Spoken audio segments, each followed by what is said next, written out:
Sarah Martinez walked through the sterile corridors of the underground military facility, her boots echoing against the polished concrete floors. The fluorescent lights cast harsh shadows that seemed to highlight every scar on her face and arms. She kept her head down, avoiding the stares and whispers that followed her wherever she went. The facility was home to some of the military's brightest minds and most promising officers.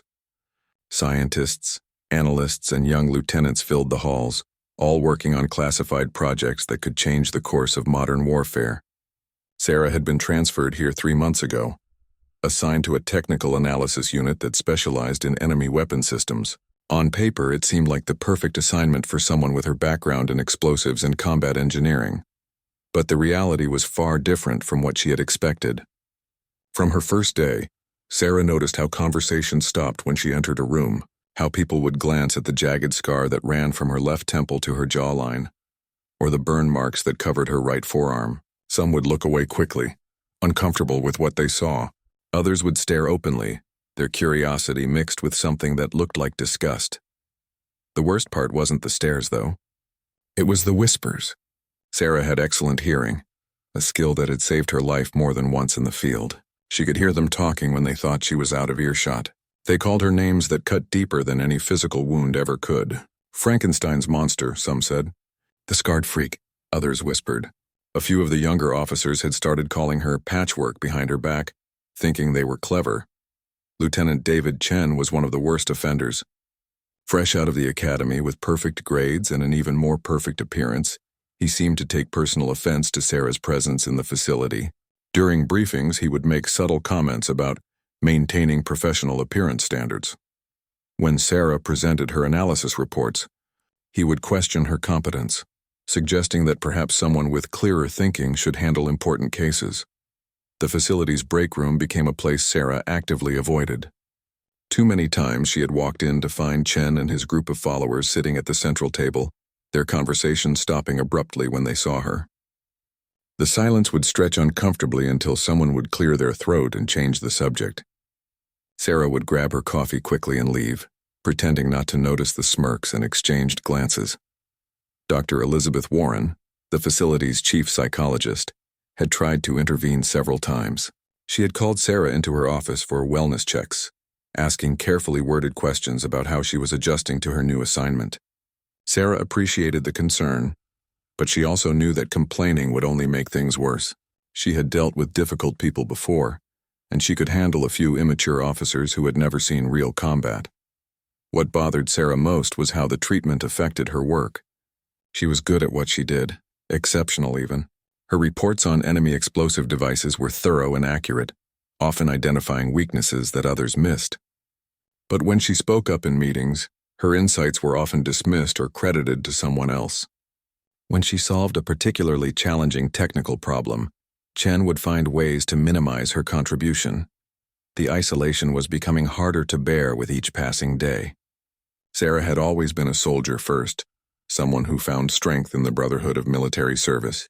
But here, in this underground facility filled with the military's elite, she felt more alone than she ever had in any battlefield.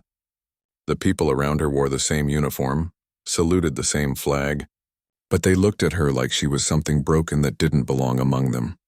Late at night, when the facility was quiet except for the hum of computers and the distant sound of ventilation systems, Sarah would sit in her small quarters and wonder if she had made a mistake accepting this assignment. She could have stayed in the field, where her scars were just proof that she had survived when others hadn't, where her experience was valued and her appearance was irrelevant.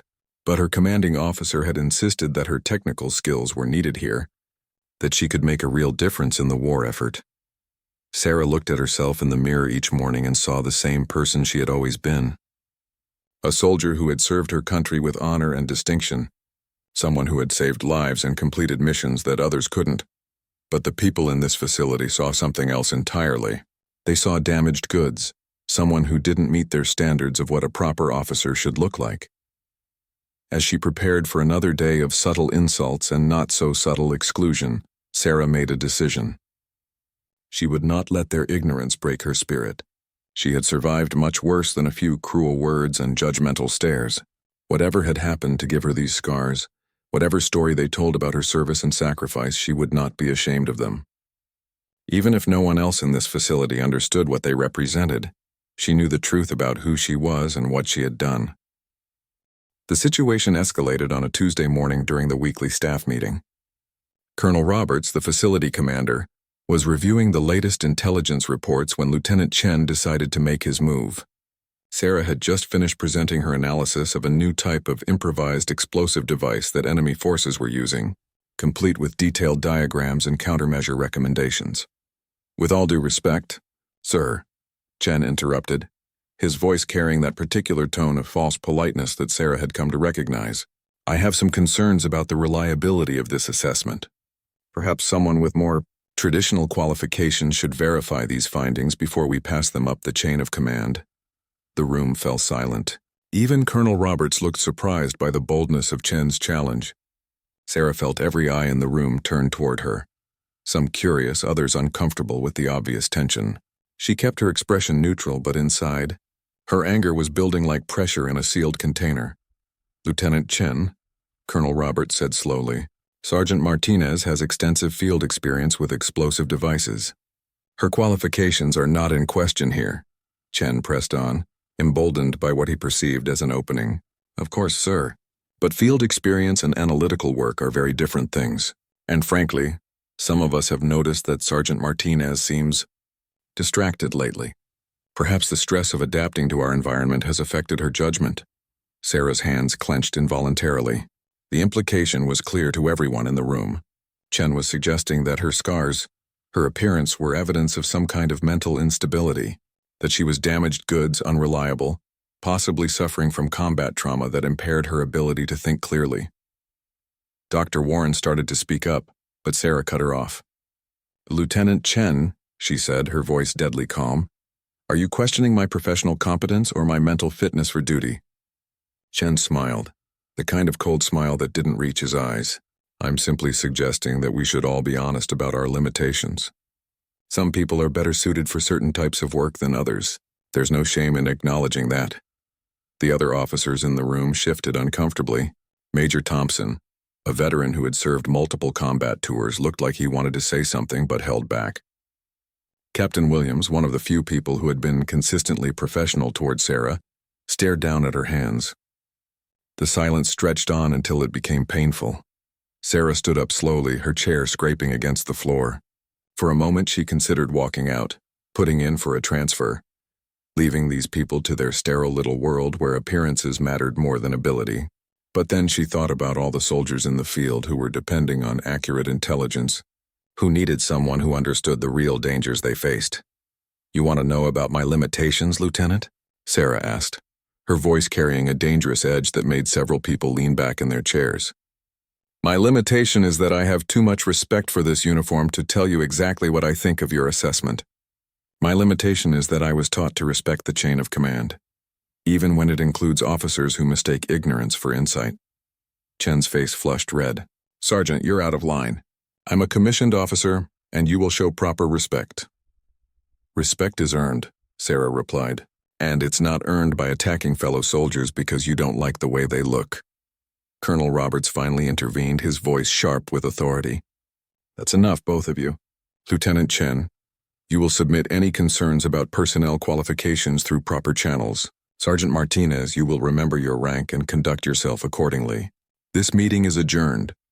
As people filed out of the conference room, Sarah gathered her papers with hands that trembled slightly from suppressed rage. She had managed to maintain her composure, but just barely. The confrontation had crossed a line that couldn't be uncrossed. Chen had made his position clear, and now everyone in the facility would be watching to see what happened next. Dr. Warren approached as Sarah was leaving. We should talk, she said quietly. Nothing to talk about, Sarah replied. Just another day in paradise. But as Sarah walked back to her office, she could feel the weight of stares following her. The whispers would be worse now, she knew. Chen had essentially given everyone permission to question her competence openly. The protective barrier of military professionalism that had kept the worst comments in check was starting to crumble. That afternoon, Sarah discovered that someone had left a note on her desk, written in block letters to disguise the handwriting. It contained a single word, monster. She crumpled it up and threw it away, but not before noticing that the paper was standard military stationery, the kind used for official correspondence. Whoever had written it had access to restricted supplies, which meant it was someone with significant clearance. Sarah sat in her office as the afternoon wore on, staring at the intelligence report she was supposed to be analyzing. The words seemed to blur together, and she found herself touching the scar on her face absently. For the first time since arriving at the facility, she began to wonder if Chen and the others might be right. Maybe she didn't belong here. Maybe her appearance was too much of a distraction for everyone to work effectively. The thought made her angry at herself. She had never backed down from a fight before, and she wasn't about to start now. But the isolation was wearing on her, and the constant need to prove herself was exhausting. Every report she wrote had to be perfect. Every analysis had to be flawless, because she knew that any mistake, no matter how small, would be seen as confirmation that the scarred sergeant didn't belong among the facility's elite personnel. The harassment reached a new level the following week, when Sarah discovered that someone had been tampering with her work. She arrived at her office Monday morning to find that her computer password had been changed overnight. When she called the IT department, they claimed no record of any authorized password reset. It took 3 hours and intervention from Colonel Roberts to get her access restored. By Wednesday, Sarah's reports were mysteriously disappearing from the shared server minutes after she uploaded them. When she brought printed copies to meetings, Lieutenant Chen would claim he hadn't received the electronic versions and suggest that perhaps Sarah needed additional training on the facility's computer systems. The implication was always the same, that she was incompetent, confused, unable to handle even basic administrative tasks. The psychological warfare was subtle but effective. Sarah found herself second-guessing everything she did, triple-checking every email before sending it, making backup copies of every document. She started arriving at work earlier and staying later, trying to stay ahead of whatever new obstacle would be placed in her path. The breaking point came during a Friday afternoon briefing about a critical mission. Enemy forces had been using a new type of explosive device that was causing significant casualties among Allied troops. Sarah had spent weeks analyzing fragments and intelligence reports, developing a comprehensive understanding of how the devices worked and how they could be defeated. She had prepared a detailed presentation showing the device's construction, its likely manufacturing process, and 3 different methods for safely disarming it. The information could save dozens of lives if it reached field units quickly. But when Sarah arrived at the briefing room, she discovered that Lieutenant Chen had prepared his own presentation on the same topic. "I took the liberty of reviewing Sergeant Martinez's work," Chen announced to the assembled officers. "While her efforts are commendable, I found several technical errors that needed correction. In the interest of accuracy, I've prepared a revised analysis." Sarah watched in disbelief as Chen proceeded to present her findings as his own work, complete with her diagrams and technical specifications. But he had made several crucial changes, alterations that Sarah immediately recognized as dangerous.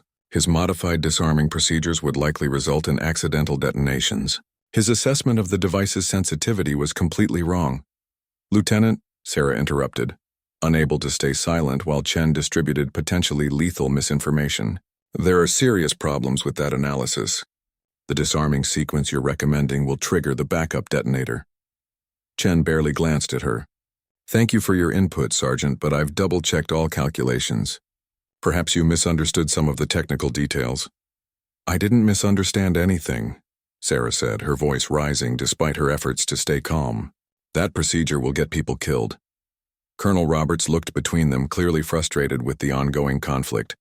"Sergeant Martinez, do you have documentation to support your concerns?" Sarah reached for her briefcase, but her heart sank as she realized what had happened. Her original files, the ones with the correct analysis, had been deleted from the server the previous night. The only copies that remained were Chen's modified versions, stamped with his name and presented as his original work. "Sir, my original files were deleted," Sarah said, knowing how weak it sounded. "Someone has been systematically sabotaging my work for weeks." Chen shook his head with exaggerated sadness. "Colonel, this is exactly what I've been concerned about. Sergeant Martinez seems to be experiencing some kind of paranoid episode. Perhaps she should be evaluated by medical personnel before returning to duty." The room erupted in uncomfortable murmurs. Sarah looked around at the faces of her colleagues and saw doubt, pity, and in some cases agreement with Chen's assessment. Dr. Warren was taking notes, her expression unreadable. Major Thompson was staring at the table, refusing to meet Sarah's eyes. "That's enough," Colonel Roberts said firmly. "We'll sort this out later. For now, Lieutenant Chen's analysis will be forwarded to field units with appropriate security clearances." Sarah felt something cold settle in her stomach. Soldiers were going to die because of Chen's ego and the facility's willingness to believe the worst about her. She had two choices: accept the situation and watch good people suffer for her silence, or take a stand that would probably end her career. "Colonel," she said, her voice steady despite the chaos in her mind, "I formally request that this analysis be reviewed by an independent technical expert before distribution. I believe it contains fatal errors that will result in unnecessary casualties." The silence that followed was deafening. By making a formal request, Sarah was essentially accusing Chen of incompetence and putting her own reputation on the line. If she was wrong, her career would be over. If she was right but couldn't prove it, the result would be the same. Chen's face went white with rage. "This is insubordination, Colonel. Sergeant Martinez is clearly unfit for duty. I recommend immediate psychological evaluation and possible court-martial proceedings." "I recommend you worry more about your technical analysis and less about court-martials," Sarah replied, "because when those devices start exploding in our soldiers' faces, the investigation is going to trace back to this room and this briefing." Colonel Roberts stood up, his patience finally exhausted. "Both of you will report to my office at 800 Monday morning. Until then, you're both confined to quarters except for meals and necessary personal business. This situation has gone far enough." As the meeting dispersed, Sarah packed her materials slowly, aware that this was probably the last briefing she would ever attend at the facility. She had played her final card and lost. In 3 days, she would face a disciplinary hearing that would likely end with her transfer to some remote outpost where scarred sergeants with inconvenient principles wouldn't cause problems for ambitious young officers. But as she walked toward her quarters, Sarah felt something she hadn't experienced in months: a sense of peace. She had done the right thing regardless of the consequences. If soldiers died because of faulty intelligence, it wouldn't be because she had stayed silent to protect her own career. Sometimes honor required sacrifice, and she had always known that her scars were just the visible proof of prices she had been willing to pay. Colonel Roberts led Sarah down a corridor she had never seen before, past security checkpoints that required special clearance codes. They eventually arrived at a conference room where a small group of high-ranking officers was waiting. Sarah recognized some of them from photographs in military publications, but one figure in particular caught her attention: a 3-star general with silver hair and a bearing that commanded immediate respect. "Sergeant Martinez," Colonel Roberts said formally, "I'd like you to meet General Patricia Harrison, Deputy Commander of Special Operations Command." Sarah snapped to attention and saluted crisply. General Harrison returned the salute and then extended her hand for a handshake. "At ease, Sergeant. I've been looking forward to meeting you." As Sarah shook the general's hand, she noticed that Harrison's eyes didn't linger on her scars the way most people's did. Instead, the general looked directly into Sarah's eyes with an expression of genuine interest and what might have been recognition. "Please, have a seat," General Harrison said, gesturing to the conference table. "I wanted to speak with you personally about the events of the past week, but also about your background and service record." Sarah sat down, still confused about why such high-ranking officers were interested in her situation. "Ma'am, I appreciate your concern, but I was just doing my job. Any soldier would have done the same thing." General Harrison smiled slightly. "That's where you're wrong, Sergeant. Not every soldier would have had the technical expertise to identify the flaws in that analysis. And more importantly, not every soldier would have had the courage to stand up for what was right when doing so, put their career at risk." The general opened a thick folder that had been sitting on the table in front of her. "I've been reviewing your service record, Sergeant Martinez.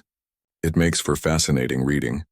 12 years of active duty, multiple combat deployments, specialist training and explosive ordnance disposal, and a remarkable number of commendations for valor and technical excellence." Sarah felt uncomfortable with the praise. "Ma'am, I was just doing what I was trained to do." "Were you just doing your job when you single-handedly disarmed 17 improvised explosive devices during the Battle of Kandahar Province?" General Harrison asked, reading from the file. Were you just doing your job when you crawled into a collapsed building under enemy fire to rescue 3 wounded soldiers? Sarah's breath caught in her throat. Those missions were classified at levels far above her current clearance. The fact that General Harrison knew about them and was discussing them openly meant something significant was happening. General Harrison continued reading. Were you just doing your job when you held a defensive position for 6 hours against overwhelming enemy forces, buying time for a medical evacuation that saved 15 critically wounded soldiers? Or when you identified and neutralized a complex booby trap that would have killed dozens of our personnel? Each mission the general mentioned brought back vivid memories for Sarah. The heat and chaos of combat, the weight of responsibility, the split-second decisions that meant the difference between life and death.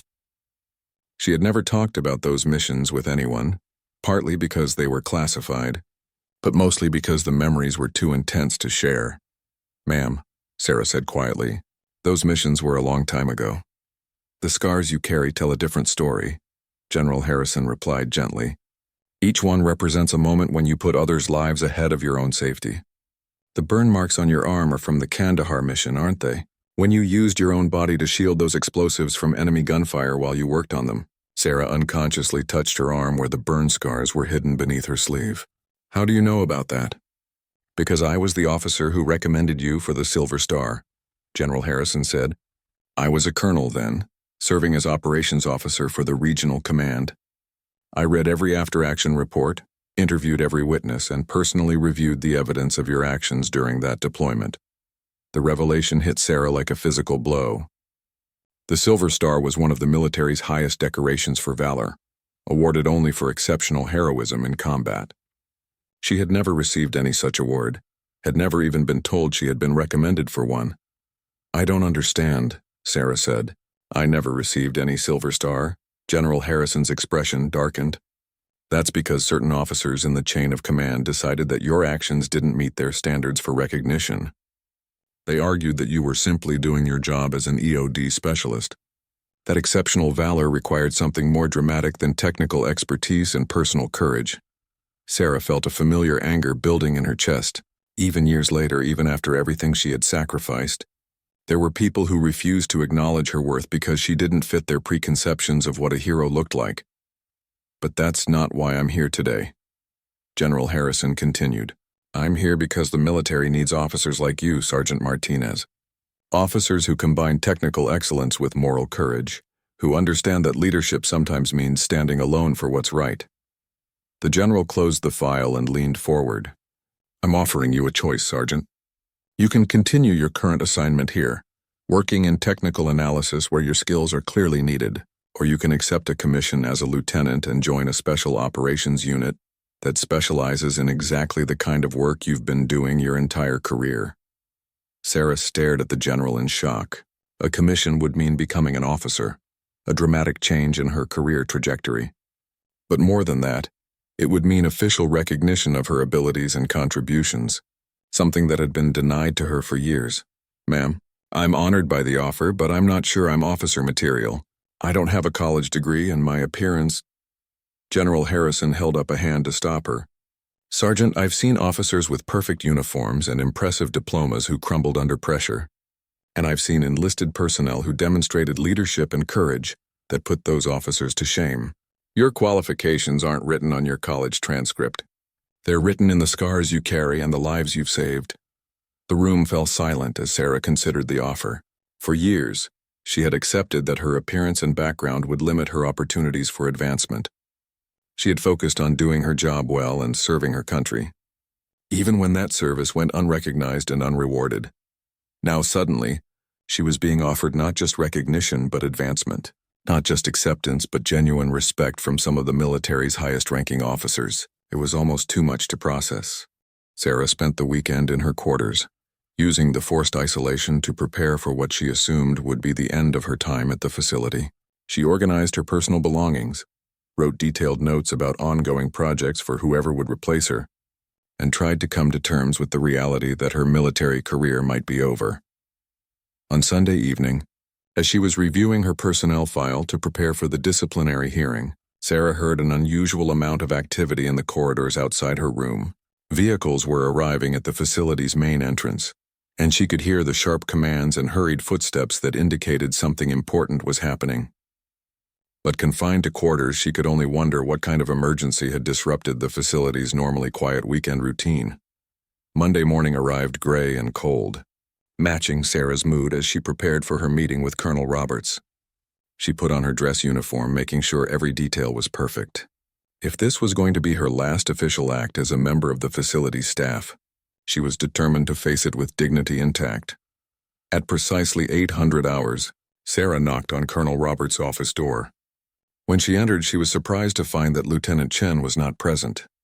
Instead, Colonel Roberts was sitting behind his desk with a grim expression, and Dr. Warren was seated in one of the visitor chairs, her usual composed demeanor replaced by something that looked like concern mixed with anticipation. "Sergeant Martinez," Colonel Roberts began without preamble, "there have been some developments over the weekend that require immediate discussion. Please have a seat." Sarah sat down carefully, her mind racing through possibilities. Had Chen filed additional charges against her? Had the facility's leadership decided that her formal complaint was evidence of insubordination, serious enough to warrant court-martial proceedings? "Sir," Sarah said, "before we begin, I want to state for the record that I stand by my assessment of the explosive device analysis. I believe the technical errors I identified pose a serious threat to personnel safety, and I would rather face disciplinary action than remain silent about potential loss of life." Colonel Roberts held up a hand to stop her. "Sergeant, I need you to listen carefully to what I'm about to tell you. On Saturday morning, a Special Forces unit in the field attempted to disarm one of the devices you've been analyzing. They followed the procedures outlined in Lieutenant Chen's report." Sarah's heart sank. This was worse than she had imagined. Not only had her warnings been ignored, but soldiers had already been put at risk because of the faulty intelligence. "Sir, were there casualties?"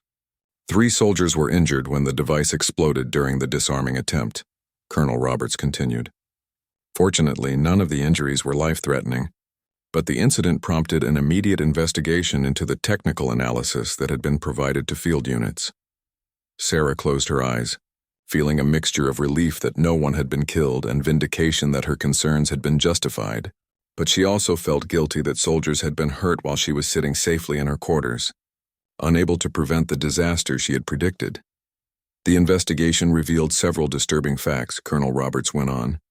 First, that Lieutenant Chen's analysis contained multiple technical errors that directly contributed to the failed disarming attempt.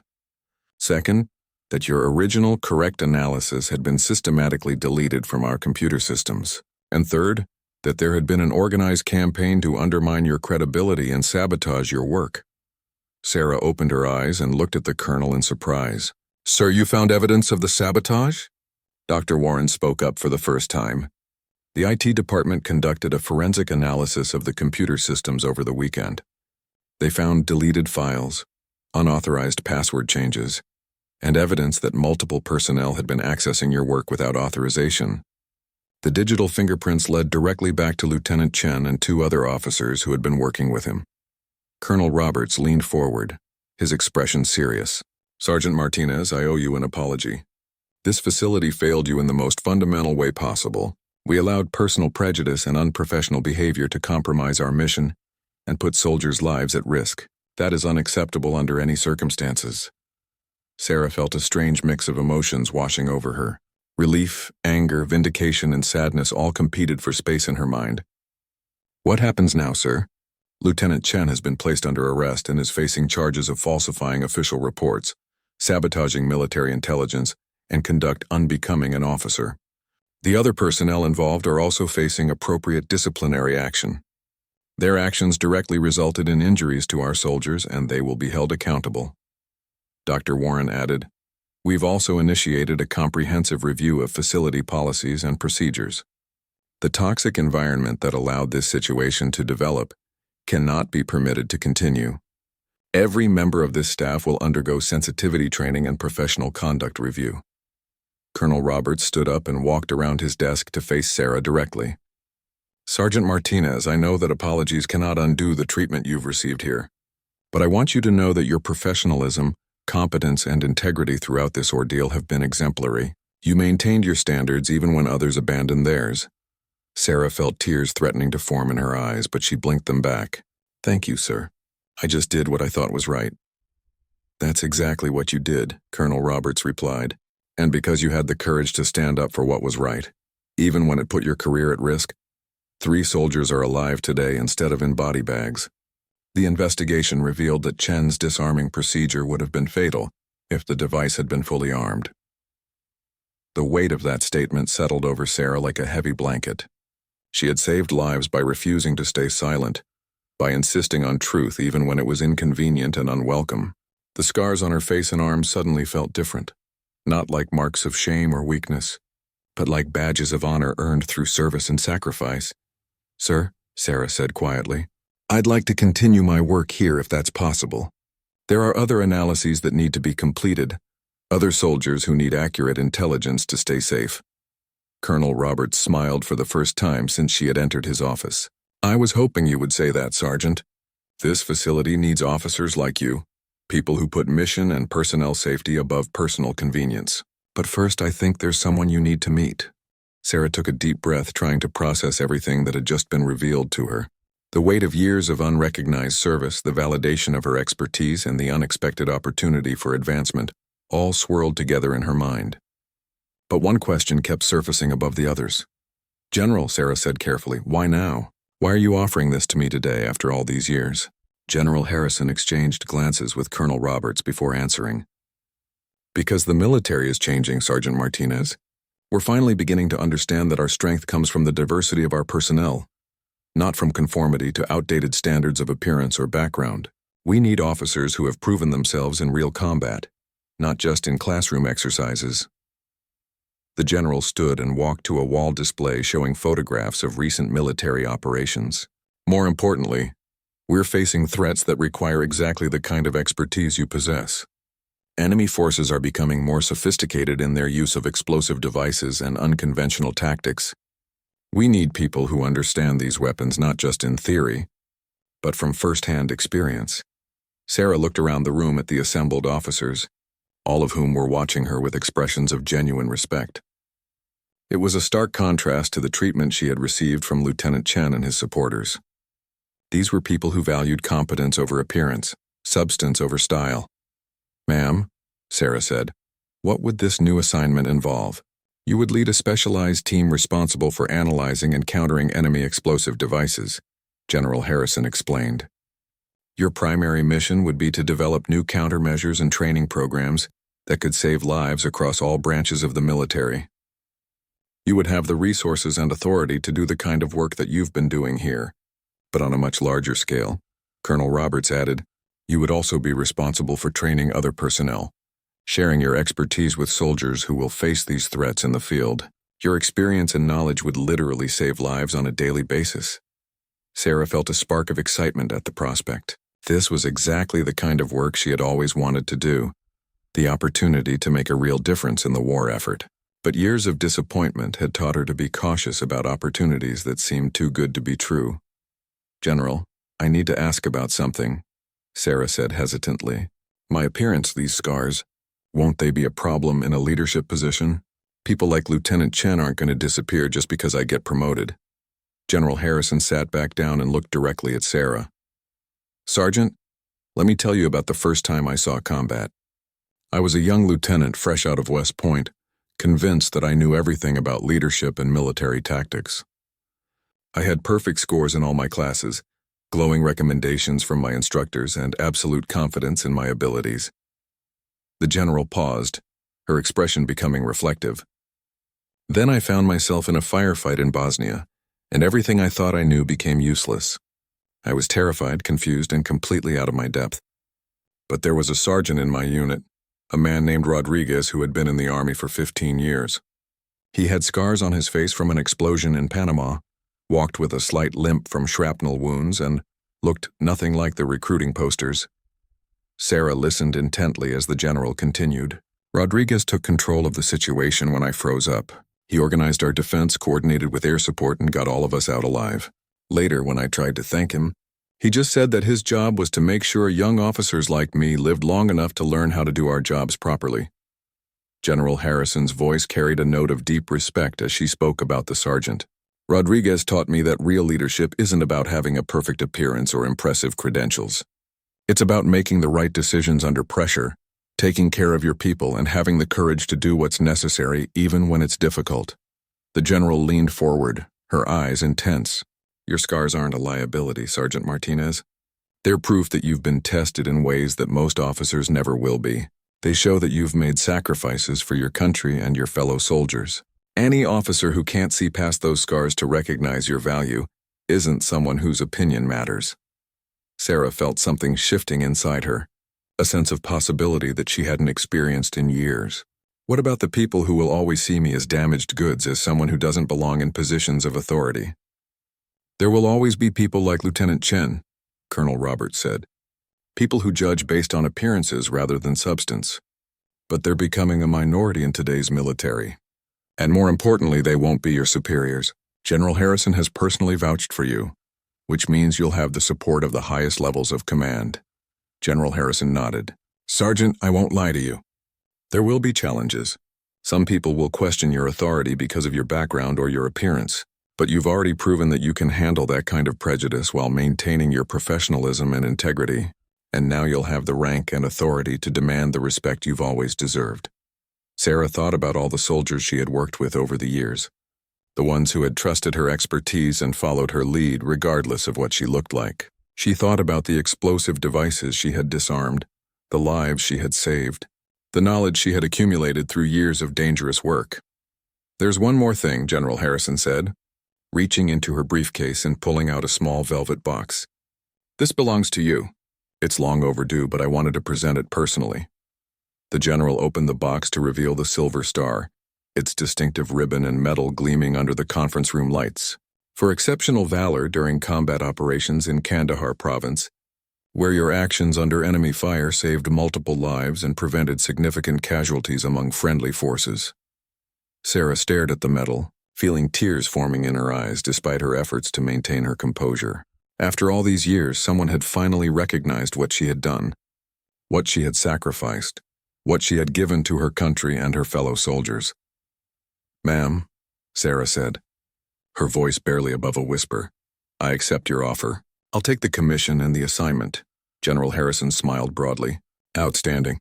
Welcome to the Officer Corps, Lieutenant Martinez.